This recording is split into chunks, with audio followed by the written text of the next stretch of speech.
Assalamu alaikum students. How are you? Hope you are good. Okay students, today we discuss the unit number 10. आज हम लोग unit number 10 को start करेंगे। Unit number 10 का जो topic है वो है ग्राफ्स ऑफ फंक्शन। क्या टॉपिक है? Graphs of function. हम लोगों ने ग्राफ्स ड्रा करने हैं, हमें फंक्शंस गिवन होंगे, हमें लीनियर इक्वेशंस गिवन होंगी, इनइक्वालिटीज हमें गिवन होंगी, हमने उनके क्या करने हैं? ग्राफ्स ड्रा करने हैं। सिंपल। ओके, हम लोगों ने क्या करना है? ग्राफ्स ऑफ फंक्शंस अपने चैप्टर नंबर 10 आज हम स्टार्ट करने लगे हैं।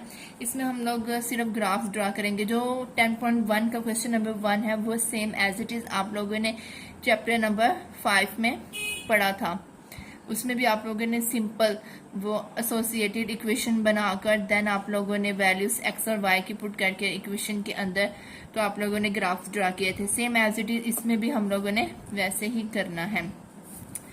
इसी तरह सबसे पहले हम लोग यहाँ पे देख लेते हैं फंक्शंस एंड देयर ग्राफ्स के। फंक्शंस एंड देयर ग्राफ्स ये क्या होते हैं? अगर यहाँ से देखा जाए तो हमारे पास ये यहाँ पे फंक्शन की डेफिनेशन है। A function can be expressed in various form. जो फंक्शन है उसको हम एक्सप्रेस कर सकते हैं वेरियस फॉर्म में, including an equation. Different types के फंक्शंस होते हैं। कैसे? इक्वेशंस होती हैं, अ ग्राफ होगा, न्यूमेरिकल टेबल, इसमें हम न्यूमेरिकल टेबल्स को भी देखेंगे, और अ वर्बल डिस्क्रिप्शन। और वर्बल डिस्क्रिप्शन हम कुछ इस तरह की भी हमारे पास क्वेश्चंस आएंगे जिनमें हम लोगों ने डिस्क्रिप्शन को भी डिफाइन करना होगा, डिस्क्राइब करेंगे कि किस तरह। अब जैसे इन्होंने यहाँ तक हमारी क्या आ जाएगी? फंक्शन की डेफिनेशन आ जाएगी। ओके, अब for example the area of circle depends on its radius. वो क्या कह रहे हैं कि जो एरिया का सर्कल होता है वो रेडियस पे क्या करता है? डिपेंड करता है। Okay, depend on its radius. आप लोगों को मैंने बताया हुआ बेटे कि ये होता है सर्कल, सेंटर वाला उसका centre point, centre of circle होता है। सेंटर से बाउंड्री की तरफ जाएं तो हमारे पास क्या होता है? रेडियस होता है। ये मैंने आप लोगों को बताया हुआ है, ठीक है। in such cases one variable y depends on other variable x। वो कह रहे हैं अगर एक वेरिएबल y हो वो डिपेंड करेगा एंड अदर वेरिएबल x पे। एक वेरिएबल है y, वो डिपेंड करेगा x पे। मीन्स कि हमारे पास y क्या होगा? डिपेंडेंट वेरिएबल होगा और x क्या होगा? इंडिपेंडेंट वेरिएबल होगा, क्योंकि y डिपेंड कर रहा है किस पे? x पे। तो क्या है? y को हम बोलेंगे डिपेंडेंट, ये डिपेंडेंट वेरिएबल होगा, और x क्या होगा? इंडिपेंडेंट वेरिएबल, ठीक है। ये डिपेंड कर रहा है किस पे? x पे। तो हमारे पास रिलेशन क्या बनेगा? y equals to f into x. ये हमारे पास क्या है? Function and their graphs. ये फंक्शन की हमारे पास थोड़ी सी जो एक्सप्लेनेशन थी मैंने आप लोगों को बता दी कि ये क्या होता है। ओके, अगर नीचे देखें where f denotes the function x, जो f है वो डिनोट्स कर रहा है फंक्शन को। f किसको डिनोट कर रहा है? फंक्शन को। इस तरह का सवाल आप लोगों ने चैप्टर नंबर, इस तरह के क्वेश्चंस आप लोगों ने चैप्टर नंबर 5 में डिस्कस किए हैं। x in the independent variable, वही बात कि x क्या है? इंडिपेंडेंट वेरिएबल है input, and y is the dependent variable output. x हमें क्या करता है? इनपुट देता है, और y हमें क्या करेगा? आउटपुट देगा। y इनपुट है और x इनपुट है और y क्या है? आउटपुट है। Determined by the value of x, ठीक है। इससे ही हम x की वैल्यू अपनी फाइंड कर सकते हैं। अंडरस्टैंड? ये इतनी सी बात थी जो मैंने आप लोगों को बताई किसकी? फंक्शन एंड देयर ग्राफ्स की। अब ऐसे ही हम लोग अपना 10.1 को स्टार्ट करते हैं, उसके पहले क्वेश्चंस को। सेम इसी तरह ऐसे हम लोगों ने, आप लोग देखेंगे डिफरेंट देखें इस पूरे चैप्टर में ग्राफ्स बने हुए हैं। हम लोग इन ग्राफ्स को डिस्कस करेंगे। ये देखें सारे। ओके, चलें अपना अब हम लोग क्या करते हैं? अपना 10.1 को डिस्कस करते हैं। 10.1 का बेटे क्वेश्चन नंबर 1 है sketch the graph of the following linear equations. हमें लीनियर इक्वेशन, ये देखें पहला पार्ट है, हमें लीनियर इक्वेशन गिवन है y equals to 3x minus 5। Linear equation है। कैसे पता चला? लीनियर इक्वेशन हमारे पास वो होती है जिसमें वेरिएबल की डिग्री या वेरिएबल की पावर 1 होती है। लीनियर इक्वेशंस क्या होती हैं? जिसमें वेरिएबल की जो पावर होगी या पावर ऑफ वेरिएबल, ठीक है, हमेशा 1 रहेगी।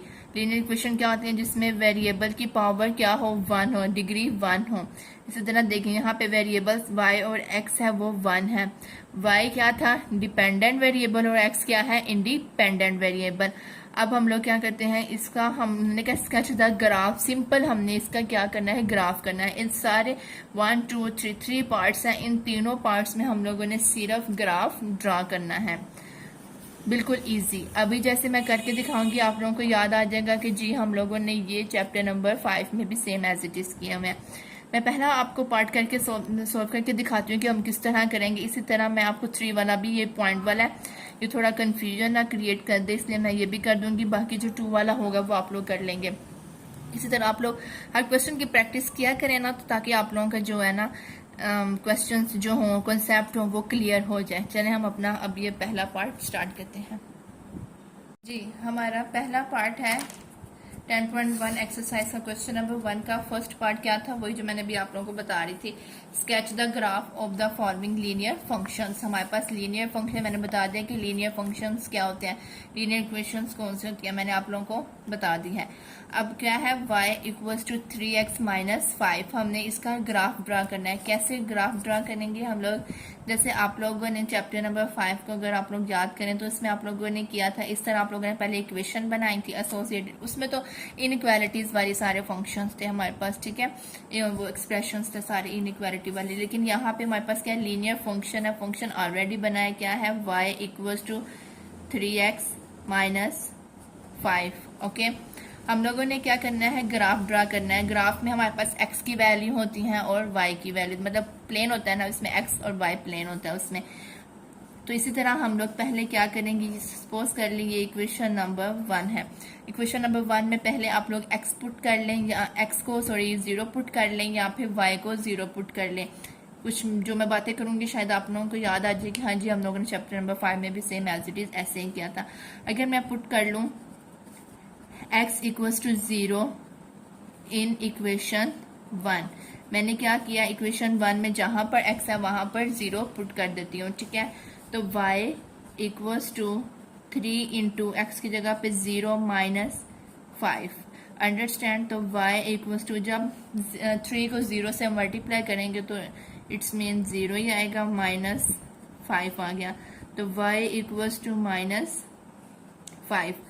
हमारे पास ये कौन से पहले एक पॉइंट बना है, मतलब कॉर्नर पॉइंट्स, या कि हमारे पास कौन से पॉइंट्स बने हैं? 0 एंड माइनस 5। कैसे? x 0 पुट किया। आप लोगों को पता है कि जो क्वाड्रेंट होते हैं उसमें कोऑर्डिनेट्स जो पॉइंट होते हैं उसमें फर्स्ट x की पॉइंट होता है और दूसरा y का पॉइंट होता है, सेम एज इट इज। यहाँ पे 0 और यहाँ पे माइनस 5, ठीक है। ये हमारे पास फर्स्ट पॉइंट निकल आया है, कॉर्नर पॉइंट जिसे हम लोग बोलते हैं। अब हम लोगों ने क्या किया? अब इसी इक्वेशन 1 में हम लोगों ने y की जगह पर 0 पुट करना है, क्योंकि हमें फिर x की वैल्यू भी मिल जाएगी और y की। यहाँ पे तो y की वैल्यू मिल गई, y की मिली ना, यहाँ पे ये देखेंगे y माइनस 5 है। इसी तरह जब हम y को 0 पुट करेंगे तो हमें x की वैल्यू मिल जाएगी। चलें स्टार्ट करते हैं। Put y equals to 0 in equation 1। अब हमने क्या करना है बेटे? इक्वेशन 1 में, इक्वेशन नंबर 1 में y को 0 पुट कर लिया। चलें वैल्यूज पुट करें। y की जगह पे तो 0 आ जाएगा, इक्वल्स टू 3x माइनस 5।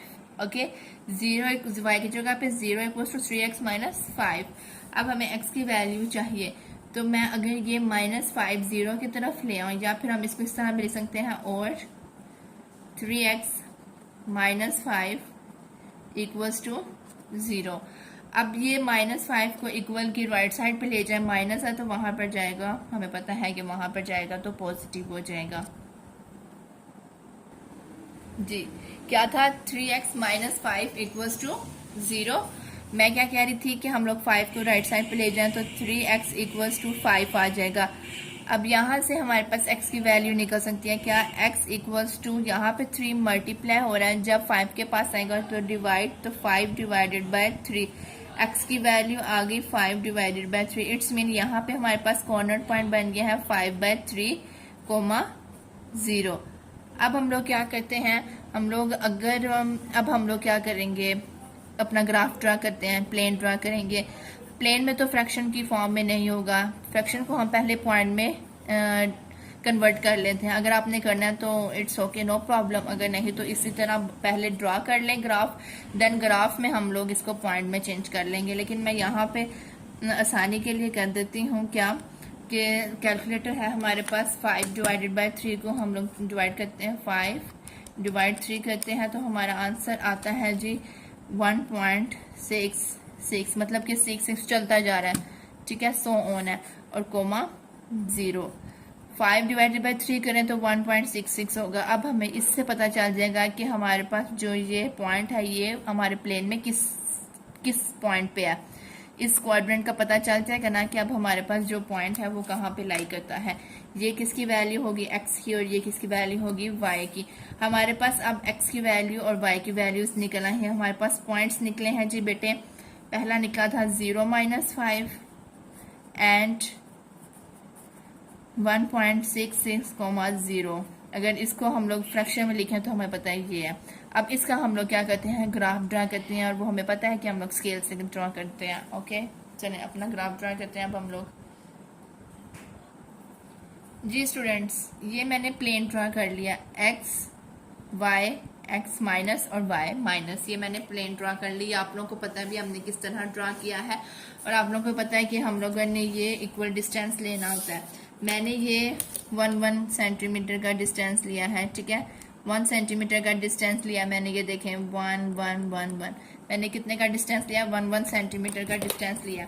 यहाँ पे भी अगर आपने 1 का लेना तो आपने पूरे प्लेन में 1 सेंटीमीटर का डिस्टेंस ले लिया। ओके, अब मैं इधर पॉइंट्स, ये पता है हमारे पास ओरिजिन होता है 0 1 2 3 4 5 6 7, इसी तरह ये भी 1 2 3 4 5 एंड ये इधर ऊपर 6 है, कोई बात नहीं, यहाँ पे हम लोग इधर 6 लिख लेते हैं, ठीक है, वो मेरा y क्या सेंटर में आ गया। इसी तरह यहाँ पे माइनस वाले होते हैं, -1 -2 -3 -4 -5 -6 एंड -7, ये लास्ट पे -7 आ गया। ओके, इधर भी हमारे पास y, यहाँ नीचे वाली साइड पे y माइनस होता है, तो क्या करेंगे, -1 -2 -3 -4 -5 -6। ओके, ये हम लोगों ने क्या कर लिया, प्लेन ड्रा कर लिया। अब हम लोग क्या करेंगे, अपने पॉइंट्स ड्रा करेंगे। जो जो हमारे पॉइंट्स थे वो हमारा पहला पॉइंट है 0 एंड -5, 0 एंड -5, 0 तो हमारे पास x पे 0 ये ओरिजिन है, और y पे क्या है -5, तो -5 ये नीचे है, ये -5 है बेटे, ये वाला -5, तो ये y की तरफ है ना। मैंने क्या बताया था, पहली x की होती है, दूसरी y की होती है, तो 0 x पे ये 0 और y पे -5, तो यहाँ पे ये हमारे पास क्या आ गया है, -5, ये पॉइंट है। इस पॉइंट को हम क्या कर लेंगे, हाईलाइट कर लेंगे, ठीक है, ये हमारा पॉइंट पहला आ गया। कौन सा, इधर लिख लेते हैं, इधर हम लिख लेते हैं, ये हमारे पास 0, -5 वाला पॉइंट आ गया, अंडरस्टैंड। अब सेकंड है हमारा 5 डिवाइडेड बाय 3, क्या है, 5 डिवाइडेड बाय 3, अगर हमने इसको डिवाइड किया तो 1.66, तो ये देखें, ये प्लस, ये x की वैल्यू है और ये y की, y पे तो 0 है, x पे क्या है 1.66, तो ये 1 है, ये x की प्लेन है, तो प्लस क्या है, तो 1 2 3 4 5 एंड ये 6, ये 1.66 है ना, तो हमने 6 लाइंस के बाद हमने काउंट करते जाना है, जहाँ पे 6 लाइंस है वहां पे हम लोगों ने अपना पॉइंट ड्रा कर लिया। हमने कहा ये हमारे पास पॉइंट है 1.66, तो हम इधर लिख देंगे, आप लोग ये वाला लिखेंगे जो फ्रैक्शन वाला है ना, 5/3, 0, ये हमने अपना पॉइंट ड्रा कर दिया। अब हमारा एक पॉइंट बेटे ये है और एक पॉइंट हमारा ये है। अब हमने क्या करना है, स्केल से इन दो पॉइंट्स को आपस में ज्वाइन कर लेना, जैसे हम लोग पहले क्वेश्चन में वो चैप्टर नंबर 5 में करते आए हैं। कैसे, ये देखें, इस पॉइंट को और इस पॉइंट को आपस में ज्वाइन कर लें, ऐसे एक लाइन ड्रा कर लें, ठीक है, ये। हमने अपनी एक लाइन ड्रा कर ली और हमने कह दिया ये हमारे पास इक्वेशन आई है जी किसकी, सॉरी हमने ग्राफ किसका ड्रा किया, equation y equals to 3x minus 5 का। ये हमारे पास 10.1 का क्वेश्चन नंबर 1 का फर्स्ट पार्ट था जिसमें उन्होंने कहा था स्केच द ग्राफ। सिर्फ हमारे पास लीनियर इक्वेशन, बेटे ये देखें लीनियर इक्वेशन हमें गिवन थी, इसमें हमने पहले x को 0 पुट किया तो हमारे पास ये पॉइंट्स निकले, फिर हमने y को 0 पुट किया तो हमारे पास ये वाले पॉइंट्स निकले जो ये, ठीक है। इसी तरह फिर हम लोगों ने क्या किया, एक अपना प्लेन ड्रा किया, ग्राफ ड्रा किया, उसमें हम लोगों ने पॉइंट्स रखे और पॉइंट्स के जो पॉइंट्स आए थे हमने उनको आपस में मैच कर दिया। इसमें कोई शेडेड नहीं, कोई कुछ नहीं, क्योंकि उन्होंने सिर्फ कहा है स्केच द ग्राफ। अगर वो कहते हैं sketch the graph and shaded the part, जो जैसे हमने 5 में पढ़ा तो हम लोग इसको शेड करते हैं, no shaded just draw the just sketch the graph. Okay, ये हमारे पास क्वेश्चन नंबर 1 का फर्स्ट पार्ट आ गया, समझ आ गई कि हमने किस तरह ग्राफ ड्रा करना है। इसी तरह हम लोग का जो क्वेश्चन क्या इसे बोलते हैं सेकंड पार्ट है वो भी सेम एज इट इज ही आप लोगों ने करना है। ये देखें वो भी सेम एज इट इज करना है जैसे ये फर्स्ट पार्ट किया। अब थर्ड वाला पार्ट मैं आपको करवा देती हूँ कि इसको हम किस तरह करेंगे। स्टार्टिंग से मैं बता देती हूँ, शायद आप लोगों को थोड़ी सी कंफ्यूजन हो लेकिन कोई इतना मसला नहीं होगा, लेकिन हम ये कर लेते हैं। ओके, ये हमारा पार्ट नंबर 3 है, y equals to 0.5x minus 1। इसमें भी हम लोगों ने सेम वही स्टेप करना है। ये हमने कह दिया y equals to 0.5x minus 1, equation number 1 का नाम दे दिया हम लोगों ने। फिर हमने कहा put x equals to 0 in equation 1। Equation number 1 में जैसे हमने लास्ट पार्ट में किया, इक्वेशन नंबर 1 में क्या किया, 0 पुट कर दिया, सेम एज इट इज इसमें भी हमने 0 पुट कर देना। तो y equals to 0.5 into x की जगह पे क्या आ जाएगा 0 माइनस 1 एज इट इज। तो y इक्वल्स टू जब 0 से मल्टीप्लाई होगा तो ये 0 माइनस 1, y की वैल्यू बेटे आ गई माइनस 1। ओके, अब यहाँ पे हमारे पास पॉइंट्स बन गए हैं 0 कोमा माइनस 1। एक पॉइंट हमारे पास आ गया 0 कोमा माइनस 1। अब एज इट इज सेम हम लोगों ने y को 0 पुट करना है इक्वेशन नंबर 1 में। Put y equals to 0 in equation 1। Okay, चलें y क्या आ जाएगा बेटे 0 equals to 0.5 into x minus 1। और अगर इसको हम इस तरह लिख लें तो हमें कोई इशू नहीं बनेगा। कैसे, 0.5x माइनस 1 इक्वल्स टू 0, हमें x की वैल्यू चाहिए, वही सेम स्टेप माइनस 1 यहाँ पे क्या हो रहा है, 1 यहाँ पे माइनस हो रहा है, जब राइट साइड पे जाएगा तो प्लस हो जाएगा। 0.5x इक्वल्स टू 1, x की वैल्यू चाहिए 0.5, इधर मल्टीप्लाई, जब यहाँ पे आएगा तो डिवाइड हो जाएगा। तो हम क्या करेंगे, x equals to 1 divided by 0.5। अब जो कैलकुलेटर पे ये 0. अगर ये आप लोग देखें ना 0.5 क्या होता है हमारे पास, 0.5 हमारे पास 1/2 होता है, लेकिन हमने सिंपल किया 1 डिवाइडेड बाय 0.5 करना है। तो कैलकुलेटर पे 1 को हम लोग बेटे डिवाइड कर देंगे किसके साथ, 0.5 के साथ, तो हमारा आंसर आ जाएगा 2। क्या आंसर आ जाएगा, 2 आ जाएगा। 1 डिवाइडेड बाय 0.5 किया तो x की वैल्यू आ गई हमारे पास 2। अब यहाँ पे हमारे पास पॉइंट्स बेटे आए हैं 2,0, 2,0, पॉइंट एक आ गया 0,-1 और दूसरा आ गया 2,0। सेम एज इट इज जैसे हम लोगों ने ये किया था वैसे किया, और जैसे हम लोगों ने इसका ग्राफ ड्रा किया था फर्स्ट पार्ट का, वैसे ही सेम हम लोग पार्ट नंबर 3 का भी अब ग्राफ ड्रा करते हैं। जी बेटे, ये ग्राफ हम लोगों ने ड्रा कर लिया है, ठीक है। पॉइंट्स हमारे थे, मैं यहाँ पे एक दफा लिख लेती हूँ। पॉइंट्स है 0,-1 और हमारे पास था 2,0। ये हमारे पास पॉइंट्स थे और ये मैंने ग्राफ ड्रा कर दिया है, ठीक है, सेम वैसे जैसे हम लोगों ने पहले किया था। अब हम लोग क्या करते हैं, अपने पॉइंट्स ड्रा करते हैं। पहला पॉइंट है ये x है और ये y है, हमें पता है x पे ये 0 और y क्या है -1, तो मतलब कि ये y पे ये y माइनस वाली होती है नीचे वाली साइड पर, तो ये हमारे पास पॉइंट -1 आ गया। हम लोगों ने ये इसको हाईलाइट कर लिया, ठीक है, ये पॉइंट था हमारा। अब इसी तरह हमारे पास 2,0, x पे 2, और y पे 0। तो ये x वाली वैल्यू पॉजिटिव है, तो यहाँ पे हमने ये 2 पॉइंट है तो हमने इसको हाईलाइट कर लिया। अब सेम वही हम लोग क्या करेंगे, स्केल से इन 2 पॉइंट्स को आपस में कंबाइन कर लेंगे। मैंने वही सेम डिस्टेंस लिया 1 1 का, ठीक है। इन 2 पॉइंट्स को आपस में ज्वाइन कर लेंगे। ले जी, ये हमने इनको ज्वाइन कर लिया। थोड़ी लाइन हम लोग लंबी कर लेते हैं अपनी, एक्सटेंड कर, जितनी मर्जी आप लोग इनको एक्सटेंड कर सकते हैं, ठीक है। लाइन है नॉट, ये हमारे पास लाइन सेगमेंट है, ओके। ये लाइन है तो इसको हम जितना मर्जी एक्सटेंड कर सकते हैं। ये हमारे पास कौन सा ग्राफ ड्रा हो गया जी, y equals to 0.5x minus 1 वाला लीनियर इक्वेशन का हमारे पास ये ग्राफ ड्रा हो गया है। Understand. Same as it is आप लोगों ने इसी तरह क्या करना है जी, अपना क्वेश्चन नंबर 1 का सेकंड पार्ट कर लेना है, जो मैंने आप लोगों को बताया सेम ऐसे ही है। सेकंड पार्ट आप लोगों ने कर लेना, और ये सारे आप लोग अपने रजिस्टर्स पे नोट करें नीट, और साथ में प्रैक्टिस भी करें ताकि आप लोग इनको इजीली सॉल्व कर सकें। अब कल इंशाल्लाह हम लोग अपना नेक्स्ट जो है क्वेश्चन है उनको सॉल्व करेंगे। आज के लिए इतना ही लेक्चर काफ़ी है। ओके, अल्लाह हाफिज़।